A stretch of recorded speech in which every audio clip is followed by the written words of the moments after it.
ಕೃಷ್ಣ ಎಂದರೆ ಕೇವಲ ಕೊಳಲು ಅಲ್ಲ, ಜೀವನದ ಸತ್ಯವ ಹೇಳುವ ಬೆಳಕು. ಕೃಷ್ಣ ಎಂದರೆ ಕೇವಲ ಬೃಂದಾವನ ಅಲ್ಲ, ಮನದೊಳಗಿರುವ ದೈವದ ಧ್ವನಿಯದು. ಕೃಷ್ಣ ಕೃಷ್ಣ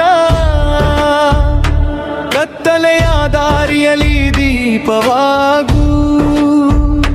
ಕೃಷ್ಣ ಕೃಷ್ಣ ಕಲಿಯುಗದ ಮಮಗಳಿಗೆ ಮಾರ್ಗದರ್ಶಿ. ಕೃಷ್ಣ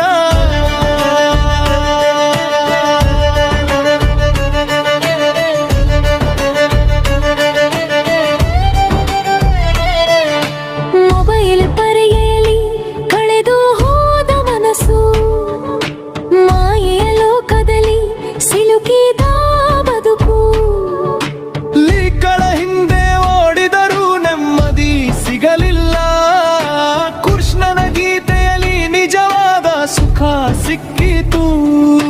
ಹಣದ ಬೆನ್ನಟ್ಟಿ ಸಂಬಂಧ ಮರೆಯುವ ಕಾಲ, ಸ್ವಾರ್ಥದ ಮಾತುಗಳೇ ಹೆಚ್ಚಾದ ಜಗ.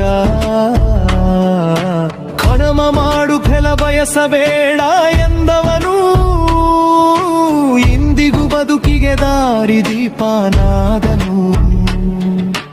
ಅರ್ಜುನನಂತೆ ನಾವು ಕೂಡ ಗೊಂದಲದಲ್ಲಿ, ಯಾವುದು ಸರಿ ಯಾವುದು ತಪ್ಪು ಎಂಬ ಪ್ರಶ್ನೆಯಲ್ಲಿ ರಥ ಸಾರಥಿಯಾಗಿ ಬಂದನು ಕೃಷ್ಣ.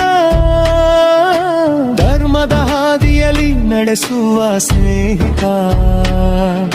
ಸೋತಾಗ ಆಳಬೇಡ, ಗೆದ್ದಾಗ ಹಾರಬೇಡ, ಸಮತ್ವದ ಪಾದವನು ಕಲಿಸಿದ ದೇವ.